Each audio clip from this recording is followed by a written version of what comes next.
오늘 우리에게 주신 하나님의 말씀 누가복음 11장 같이 보도록 하겠습니다. 누가복음 11장 14절에서 26절까지의 말씀입니다. 예수께서 한 말 못하는 귀신을 쫓아내시니 귀신이 나가매 말 못하는 사람이 말하는지라. 무리들이 놀랍게 여겼으나 그 중에 더러는 말하기를 그가 귀신의 왕 바알세불을 힘입어 귀신을 쫓아낸다 하고, 또 더러는 예수를 시험하여 하늘로부터 오는 표적을 구하니 예수께서 그들의 생각을 아시고 이르시되 스스로 분쟁하는 나라마다 황폐하여지며 스스로 분쟁하는 집은 무너지느니라.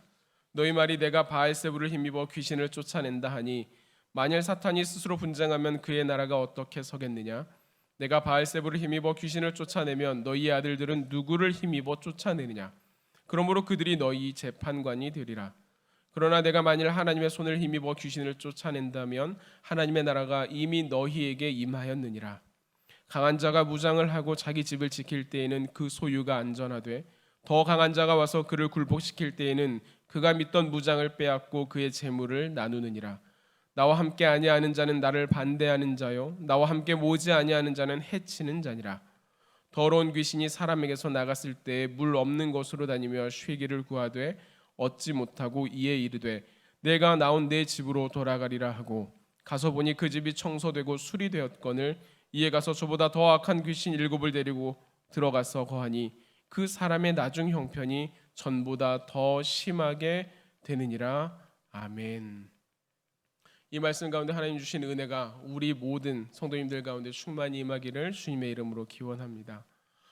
마스크를 쓴 올해 여름은 유난히 덥고 습했던 것 같습니다. 지금도 장마의 남은 기간들이 우리 가운데 있어서 이 시간들을 지나는 중에 있지만 이 습한 가운데 우리가 마스크를 쓰고 살아간다라고 하는 것이 참 어려운 기간들이었습니다. 그런데 어느새 그 더위도 한풀 꺾이고 쳐서 이 절기가 우리에게 이미 3일이나 지나게 되었습니다. 그리고 이제 9월을 마주하는 시기가 되었습니다. 가실 줄 모르는 더위 때문에 우리가 선풍기를 틀어놓고 밤을 새며 뒤척이는 그런 시간들을 지냈다면 이제는 가벼운 이불을 덮어야 하는 계절이 되었다라고 하는 것입니다. 시간이 지나고 계절이 바뀌면서 옷차림도 많이 달라졌습니다. 새벽에 오시는 분들은 위에 뭘 하나 걸치고 오시는 분들도 있고, 또한 우리에게 갑자기 내리는 비로 인하여서 쌀쌀해진다라고 하는 것을 느끼기도 하죠. 그런데 아쉽게도 계절과 옷차림이 달라졌음에도 또한 몇 번이나 바뀌었음에도 불구하고 여전히 바뀌지 않는 것은 이 마스크입니다. 이제 날씨가 선선해지면 좀 불편함이 덜하기는 하겠지만 문제는 마스크의 원인이 되는 코로나는 여전히 연일 최고치를 경신하며 남아있다라고 하는 것입니다. 한편으로는 사스에 걸렸던 한 남성으로부터 모든 이 코로나 바이러스를 막을 수 있는 항체가 발견되었다라는 소식이 들리기도 하고, 또 전 세계적으로 이제 4차 유행이 안정세로 들어섰다라는 보고도 있지만 반대로 이제는 델타보다 훨씬 더 강력한 슈퍼 바이러스가 올 것이다라고 하는 경고도 있기 때문에 우리는 지금 어떤 장단에 맞추어서 어떻게 해야 되는지 갈피를 못 잡을 때가 많이 있습니다. 지난해 가을 영국에서 감염력이 높은 알파 변이가 처음 등장할 때만 해도, 아니 그 이전만 해도 이제 코로나가 거의 끝나가겠구나, 우리들 가운데 사회적 거리두기로 또한 여러 가지 조치들로 인하여서 이것들이 사그라들고 이제는 우리가 다시 일상으로 돌아갈 수 있겠다라고 하는 그런 기대와 소망이 있었습니다. 그런데 이 알파 변이가 발견된 이후에 우리는 걷잡을 수 없는 이 변이들의 연속에 의해서 더 이상 어떻게 할 수 없는 그런 모습들이 나타나기도 했습니다. 알파 변이에 이어서 베타 변이가 나오고, 또한 감마 변이는 돌파 변이를 일으켜서 이미 확진되었다가 치료받은 그 사람들에게 재감염을 시키는 그런 일도 있었습니다. 그러다 보니 이제는 지금까지는 잘 해왔던 의료진들이나 나라들, 그리고 그러한 일들도 여기에서 나타난 이 감염 바이러스로 인해서 우리가 이것을 해결할 수 있을까라고 하는 의구심을 가지기 시작했습니다. 그리고 지난해 12월 인도에서 발표된 델타 변이는 알파 변이의 1.6배나 강력할 뿐만 아니라 퍼지는 속도는 무려 1260배에 이르자 일부 국가에서는 방역을 포기하기도 했습니다. 이제는 어쩔 수 없다, 이렇게 말하는 상황이죠. 그럼 이 델타만 잡으면 다 끝나는 것일까요? 델타만 잘 방역하면 마치는 것이었나요? 아니요, 이미 에타와 카파 변이에 이어서 이오타와 람다 변이까지 우리에게 발견되고 있습니다. 이 이름은 헬라어 알파벳, 알파, 베타, 감마 이 순서를 따라서 우리에게 주어지지만 언제 어떤 변이가 나올지 몰라서 이제는 마지막에 있는 오메가도 부족하다 여겨집니다. 그러다 보니 그저 백신이 빨리 개발되기를 기다리게 되고 또한 스스로 잘 방역하면서 집단 면역이 생기기를 기대하는 것이 그저 우리가 할 수 있는 전부인 것 같다라고 생각이 되기도 합니다. 아무쪼록 이렇게 어려운 시기에 아무쪼록 이 안전에 대해서 우리가 예민해져 있는 이때에 스스로 우리를 잘 지키고 모두 조심할 수 있고 하나님의 은혜 가운데 평안하시기를 기원합니다. 그런데 이런 시간들이 점점 길어지다 보니까 우리는 이 상황에 익숙해지기 시작했습니다. 작년 초만 하더라도 전국에 100명의 확진자가 나타났다라고 하는 것으로 인해서 온 나라가 떠들썩하던 때가 있었습니다. 100명을 돌파했다라고 하는 것이 무엇인가 큰 일이 된 것처럼 또한 300명을 넘었다라고 하는 것이 우리에게 너무나 감당할 수 없는 일을 당하는 것처럼 온통 난리가 났지만 이제는 하루에도 2,000명의 확진자가 나타나고 또한 그것을 왔다 갔다 하고 있기 때문에 이제는 1,000명이다 1,500명이다라고 하는 이야기가 들려도 이제는 많이 줄었구나라고 여겨지게 된다는 것입니다.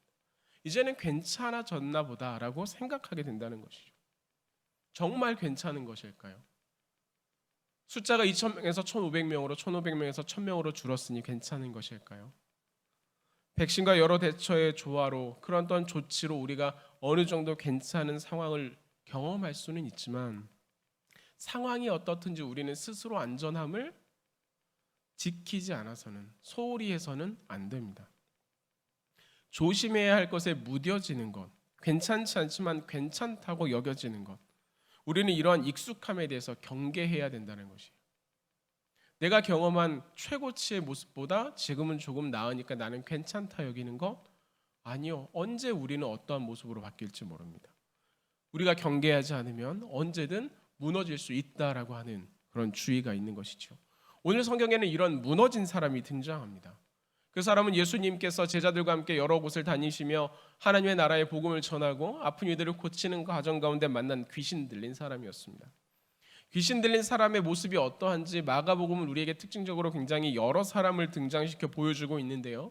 특히 4장에는 더러운 귀신 들린 사람이 등장합니다. 나중에는 돼지떼 2,000마리에게 들어가게 예수님께서 말씀하시며 그들을 구한 그 사람인데 그 사람은 예수 그리스도로 인하여서 고침을 받게 되었지만 그 이전에는 어땠습니까? 무덤 사이에서 살며 밤이고 낮이고 소리를 지르며 돌로 자신의 몸을 해하는 것, 그것이 귀신 들린 그 사람의 삶의 모습이었습니다. 이어서 7장에 등장하는 헬라인요 수로보니게 그 여인은 예수님께 나와 귀신 들린 자신의 딸을 고쳐달라고 요청합니다. 예수님께서 험한 말을 하셨음에도 불구하고 상아리 개들도 어린아이들이 먹던 부스러기를 먹나이다라고 자신을 낮추며 그 부스러기의 은혜로 주님께서 주시는 그 부스러기만한 은혜로라도 우리 아이가 나을 수 있음을 고백하는 주님의 주권과 주님의 은혜 앞에 온전히 엎드러지는 그 모습 가운데 예수님께서 그 딸을 고쳐주시죠. 그런데 이 딸의 모습에 대해서 성경이 그 이전에 귀신이 들렸을 때 모습을 표현할 때는 더러운 귀신이 있다라고 말합니다. 성경은 이 귀신에 대해서 더럽다라고 하는 표현을 사용하고 있는 것이에요. 예수님께서 변화산에서 내려오는 7장에는 그 아래에는 이미 사람들이 웅성거리고 있었습니다. 한 아이를 데리고 온 아버지가 있었는데 예수님을 만나러 왔는데 예수님께서 계시지 않아 제자들에게 이것을 어떻게 해야 할지 논의했지만 제자들로서는 이것을 해결할 수 있는 방법이 없었습니다. 그러니 그 마음 가운데 낙심이 된 거죠. 예수님께 나오면 될 줄 알았는데 예수님의 제자들이라면 이것을 해결할 수 있을 줄 알았는데 안 되었다 하여서 마음에 어려움이 있었던 것입니다. 그에게 예수님께서 말씀하시죠. 믿는 자에게는 능치 못함이 없느니라 하시며 그 아이를 고쳐주시는 것이죠. 그런데 이 아이가 그 전에는 어떠한 모습이었습니까? 귀신 들렸을 때 이 아이의 삶은 어떠했습니까? 경련을 일으키고 무리고 부리고 언제든 뛰어들어 그 몸을 상하게 하는 것이 이 귀신이 하는 모습이었습니다. 오늘 성경에도 그 귀신 들린 한 사람이 등장하는 것입니다. 이 사람의 삶의 모습도 크게 다르지 않았을 것입니다. 그러한 여러 모습들 중에서 특징적인 것을 뽑으라고 한다면 이 사람에게는 말 못하는 귀신이 들어서 그가 살아가는 그 삶 속에 이제는 말을 못하는 그런 모습으로 나타나는 것입니다. 그냥 장애가 있어서 말을 못하는 것이 아니라 어떤 사고가 있는 것이 아니라 귀신이 들려서 말을 못하는 자. 19절에 보면 유대인 가운데도 귀신을 쫓아내는 이들이 있었던 것 같습니다. 하나님의 이름으로 귀신을 쫓아내며 간절히 기도하고 하나님의 은혜가 임하기를 소망하는 그런 이들도 있었습니다. 그러나 변화산 사건에서 제자들이 귀신 들린 아이를 고치지 못했던 것처럼 이 사람들도 이 자리에 나온 오늘의 본문에 있는 이 귀신 들린 사람을 고치지 못했습니다. 그럼 어떻게 됩니까? 이 사람은 그저 죄가 많아 저주를 받아 귀신이 들린 것이다, 이렇게 치부되는 것입니다. 이 사람은 그저 귀신 들린 사람으로 놓여 있는 것입니다. 무덤 사이에 살아가며 자신의 몸을 해하여도 어떻게 할 수 없는, 물과 불에 던져져도 누구도 구해줄 수 없는 귀신에 사로잡힌 바 된 모습으로 살아갈 수밖에 없는 것이, 그 자리에 예수님께서 오셔서 예수님께서 말씀하시고 만나주시고 그를 고치셨습니다. 더러움이 아니라 정결함으로, 상하게 하는 모든 것에서 치유케 하시는 하나님의 은혜로 밤낮 머물던 죽음의 자리 무덤을 떠나서 물과 불에서도 하나님께서는, 예수 그리스도께서는 그를 지키시고 보호하시며 말 못하던 그가 말하게 되는 것입니다. 누구도 못하던 그 일을 누가 했습니까? 예수님께서 하셨습니다. 어떻게 이 일이 가능한 것입니까? 강하고 능하신 하나님의 손을 힘입어 이 일을 이루었다, 예수님께서는 말씀하셨습니다. 그럼에도 불구하고 그 자리에는 예수님을 시기하는 이들, 미워하는 이들, 혹은 시험하는 이들도 있었습니다. 예수님께서 하시는 일에 대해서 시기하고 질투하여 바알세불의 당이다, 이렇게 말하는 이들도 있었습니다. 그러나 예수님께서는 그러한 이들의 시선에, 그들의 말에 전혀 개의치 아니하시고 한 영혼을 긍휼히 여겨 어둠에서 빛으로 옮기시고 포로된 자에게 자유를, 눈먼 자에게 다시 보게 함을 전파하며 하나님의 은혜의 해를 그에게 선포하셨던 것입니다. 이것이 은혜입니다. 우리가 교회 안에서 이야기하고 고백하는 은혜입니다. 귀신 들린 사람이 놓인 것이 은혜이고 그가 자유케 된 것이 은혜입니다. 그리고 그 은혜는 동시에 우리에게 주어진 은혜다라고 할 수 있습니다. 우리가 아직 연약할 때 기약대로 그리스도께서 경건하지 않은 우리를 위하여 죽으심으로 하나님의 자녀 삼아 주셨다. 우리가 아직 죄인 되었을 때 그리스도께서 우리를 위하여 죽으심으로 우리에 대한 하나님의 사랑을 확증하셨다. 로마서 5장은 이렇게 우리에게 증거하고 있습니다. 하나님의 먼저 사랑해 주신 그 사랑이 여전히 죄 가운데 있고 죄에 사로잡힌 바 되어져 있는 우리를 구원하셨다라고 하는 것입니다. 우리를 위하여 십자가에 달려 죽으심으로 우리를 구하셨으니 우리가 바로 그 은혜를 입은 사람들입니다. 그러나 오늘의 본문은 여기에서 그치지 않고 예수님께서 귀신을 쫓아낫게 하신 그 사람의 이야기를 이어가며 그 다음을 경고합니다. 우리가 경계해야 될 것이 괜찮지 않으면서도 괜찮다 여기게 만드는 익숙함, 내가 가장 안 좋았다가 조금 나아진 이 상태가 나는 아주 좋은 것이라고 여기며 경계를 풀어놓는 이 상황에 대한 경고라고 하는 것을 기억하는 그 상황으로 오늘의 본문을 다시 한번 읽어보았으면 좋겠는데요. 24절에서 26절의 말씀입니다. 더러운 귀신이 사람에게서 나갔을 때 물 없는 곳으로 다니며 쉬기를 구하되 얻지 못하고 이에 이르되 내가 나온 내 집으로 돌아가리라 하고 가서 보니 그 집이 청소되고 수리되었거늘 이에 가서 저보다 더 악한 귀신 7을 데리고 들어가서 거하니 그 사람의 나중 형편이 전보다 더 심하게 되느니라. 그 사람의 나중 형편이 그 전보다 더 심하게 되었다. 말 못하게 하는 귀신이 쫓겨났습니다. 이제는 무덤에 머물지도 않고 더러움도 없으며 상함도 그를 해치는 것도 없습니다. 말도 할 수 있게 되었습니다. 귀신에 사로잡힌 인생이었지만 하나님께 붙들림 받은 인생으로 그의 삶이 완전히 바뀌었습니다. 예수 그리스도의 십자가의 은혜로 그가 온전케 되었다라고 말하는 것이죠. 이것을 성경은 집으로 표현하며 청소되며 그 모든 상한 것이 수리된 상태, 깨끗해진 상태, 이렇게 말합니다. 여러분, 그러면 청소되었으니 괜찮은 것입니까? 무너진 것을 세우고 더러운 것을 치웠으니 이제 된 것입니까? 그러나 성경은 쫓겨난 귀신이 더 악한 귀신 7을 데리고 들어가므로 이 사람의 형편이 전보다 훨씬 더 나빠졌다라고 이야기합니다. 훨씬 더 악하여졌다라고 이야기하고 있습니다.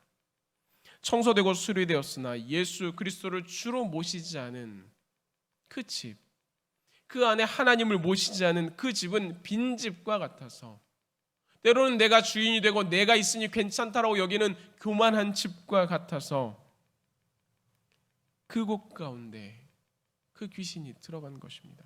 그러니 성령의 전혀야 마땅한 그 마음에 악한 귀신이 들어가 귀신의 집이 되어버렸습니다. 하나님을 주인으로 모시고 살아가야 마땅한 그 마음이 이전보다 훨씬 더 악하게 되었습니다. 내가 예수님 앞에 나와서 청소했고 수리했으니 이제 괜찮은 것입니까? 내가 예수 그리스도를 처음 고백하고 언젠가 한번 눈물을 흘렸고 예수 그리스도의 십자가의 은혜를 한번 내가 경험해 보았으니 이제는 괜찮은 것입니까? 아니요. 귀신이 떠나 그 잠깐이 평안하다 하여 내가 괜찮은 것이 아니라는 것입니다. 예수님께서는 강한 자가 무장을 하고 자기의 집을 지키지 않으면 그 상황을 평안하다 여겨 방심하는 그때에 나보다 강한 자가 와서 그것을 공격하게 되면 나는 모든 것을 빼앗기고 재물도 빼앗긴다. 이렇게 경고하고 있는 것입니다. 그럼에도 불구하고 이 사람의 마음의 집은 비어 있었습니다. 그리고 악한 귀신이 그 집을 차지하고 말았습니다. 그 안에 귀신을 쫓아내신 예수 그리스도 하나님을 모시지 않으면 우리 안에 수리되고 청소된 우리의 마음 가운데 하나님을 제대로 모시지 않으면 무너지는 것은 시간 문제라 하는 것입니다. 그 귀신이 잠깐 다른 곳으로 피하여 다니는 동안에 나는 괜찮은 줄 알고 있는 것입니다. 그러나 죄는 그 잠깐의 평안함이 마치 우리의 본래의 모습이거나 우리의 능력으로 얻어낸 것이냐, 내가 영원히 그것을 간직할 수 있을 것처럼 여기게 만듭니다. 청소되고 수리된 것이 하나님의 은혜라고 하는 것을 잊어버린 채 이제는 나 혼자서도 괜찮다 여기게 합니다. 내 안에 주 예수님을 주인으로 모시지 않아도 뭘 그렇게 번거롭고 힘들고 지치게 예수님을 믿고 살아가, 내 시간, 내 마음, 내 삶에 왜 그렇게 많은 영향력을 주고 살아가 생각하게 만드는 것입니다. 나로서도 영원히 이렇게 괜찮을 거야. 죄는 이미 알파에서 람다를 넘어 수많은 변이의 과정을 거쳐 우리에게 다가오고 있음에도 말입니다. 에덴에서 가인과 아벨을 통해 또한 노아의 홍수와 바벨탑을 지나고도 여전한 그 죄는 시간을 지나고 역사를 거쳐 지금 우리의 눈앞에까지 우리의 삶의 자리에 밀접하게 다가와 있습니다. 그럼에도 두 마음을 품고도 아무렇지 않은 척 하나님 앞에 서서 나의 믿음은 순전한 것처럼, 나의 삶은 온전한 것처럼 하나님 앞에서 나 자신까지 속이는 것이 이 죄의 속성입니다. 시기와 질투로 내 눈에 들보는 보지 못하고 타인의 그 안에 있는 티끌만 보아도 판단하고 정죄하게 하는 것, 이것이 죄가 가진 속성입니다. 교만한 마음으로 말씀을 따라 살지 않고도 하나님의 말씀을 읽으면서도 그것을 판단하고 내 뜻대로, 내가 좋은 대로, 내 생각대로, 내 경험대로, 내가 익숙한 대로 그것을 해석하고 이해하고 받아들이면서 충분히 괜찮다라고 여긴다라고 하는 것입니다. 죄는 음식물 쓰레기통에 신생아를 버리는 그러한 잔혹한 일에는 예민하게 반응하게 하지만 매일매일 반복되는 내 죄는 깨닫지 못하고 그것에 익숙하게 만들어버리기 때문입니다. 내가 매일 아침에 내 입술을 통하여서, 내 삶을 통하여서, 내가 예배를 드릴 때, 말씀을 들고 내가 밖에서 다른 누군가를 만날 때, 또한 아무도 나를 보는 이가 없을 때 내가 하는 모든 행동은 괜찮다 여기게 만드는 것입니다. 그러다 보니 때로는 죄임을 알아도 그것이 어느 정도는 어쩔 수 없다 여기는 것입니다. 이거는 필요에 의해서 우리가 할 수밖에 없는 것이다 라고 여기는 것입니다. 죄의 모습에 대해서 그것이 점점 더 날카로워짐에도 불구하고 나는 거기에 점점 더 무뎌지게 반응하는 것입니다. 내 삶에, 내 마음에, 내 말과 내 행동에 하나님은 전혀 담지 않은 채 그저 예배를 드리면서 아니면 오늘은 조금 더 내가 찔리니 헌금을 더 드리면서 마치 그것이 백신이라고 여겨서 나는 죄로부터 이제 보호막을 쳤다, 나는 괜찮다 스스로 위안을 삼은 그런 모습들도 있는 것이죠.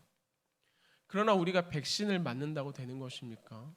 내 안에 항체가 제대로 만들어지지 않는다면 수백 번의 백신을 맞아도 아무런 의미가 없습니다. 주사를 맞고 그것으로 인한 고통과 몸부림 속에서 싸워내서 내 안에 항체가 제대로 자리를 잡아야 비로소 내가 설 수 있는 것입니다. 예배를 드려도 말씀을 읽어도 신앙인답게 온전히 살아내지 못하면, 내가 하나님의 말씀을 붙들고 이 세상 가운데서 끊임없이 투쟁하며 그 말씀을 의지하며 서지 않으면 우리 안에는 죄에 대한 항체가 생길 수 없다는 것입니다. 내 삶과 내 마음에, 내 말과 나의 행동에 하나님을 온전히 모시지 않으면 우리는 언제든 무너질 수 있는 것입니다. 말씀을 정리하고자 합니다. 죄는 우리에게 괜찮지 않은 것을 괜찮다 여기게 만듭니다. 예수 그리스도를 잃어버려도, 내가 하루를 살아가고 일주일을 살아가고 한 달을 살아가는 동안 단 한 번도 하나님의 말씀을 가까이 하지 않아도, 나의 믿음이 연약해져도 신령과 진정으로 하나님 앞에 나아가는 것이 아니라 그저 예배를 드리기만 해도 주의 몸된 교회 안에서 하나님의 귀한 일들을 위해서 기도하고 여기서 함께 하나님의 일들을 세워가는 것이 아니라 등록만 되어 있어도 충분히 괜찮다라고 여기게 한다는 것입니다. 그리고 이 괜찮지 않음에 무뎌지게 합니다. 당연히 앞으로는 더욱 교묘해질 것입니다. 수많은 변이를 통해서 하나님 없어도 괜찮은 것처럼 우리 믿음의 경계를 넘어오기 위해 죄는 수많은 변이를 거칠 것입니다. 하나님의 말씀과 하나님의 은혜와 하나님의 인도하심이 없이는, 그것이 없는 빈집이 있다면 언제든지 차지하기 위해 그들은 호시탐탐 노리고 있다라고 하는 것입니다. 그러니 우리는 민감하게 점검해야 됩니다. 내 마음의 주인은 누구입니까? 내가 삶을 살아가기에 너무 바쁘고 내가 삶을 살아가기에 너무 지치기 때문에 그저 그 모든 일을 결정하고 판단하는 것에 내가 자리하고 있는 것은 아닙니까? 아니면 그저 빈집으로 둔 그 상태는 아닙니까? 오늘의 말씀에 나타난 이 사람의 이야기를 우리에게 교사로 삼아 우리의 마음을 점검하고 우리 마음 가운데 예수 그리스도를 온전히 모시시기 바랍니다. 더러운 질그릇, 그 모습이었던 우리를 십자가의 보혈로 깨끗이 씻으시고 그 안에 담아주신 예수 그리스도의 그 이름이, 나를 세우신 하나님의 은혜가 우리를 지키시고 하나님 안에 온전히 서게 하실 것입니다.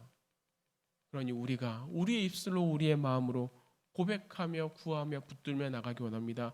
예수가 나의 구주가 되십니다. 그분을 붙들어 나아가는 것이 우리 인생의, 우리 삶의, 우리 찬양의, 우리 입술의 고백이 되기를 소망합니다. 우리 함께 찬양하며 주님 앞에 나가기를 원하는데요, 예수를 나의 구주 삼고 성령과 피로써 거듭난 이 세상에서 내 영혼이 하늘의 영광 누리도다. 이것이 그저 찬양의 가사로 그치는 것이 아니라 후렴에 나오는 것처럼 이것이 나의 간증이요, 이것이 나의 삶을 이끌어 가시는 하나님의 은혜입니다. 함께 고백할 수 있기를 원합니다. 예수를 나의 구주 삼고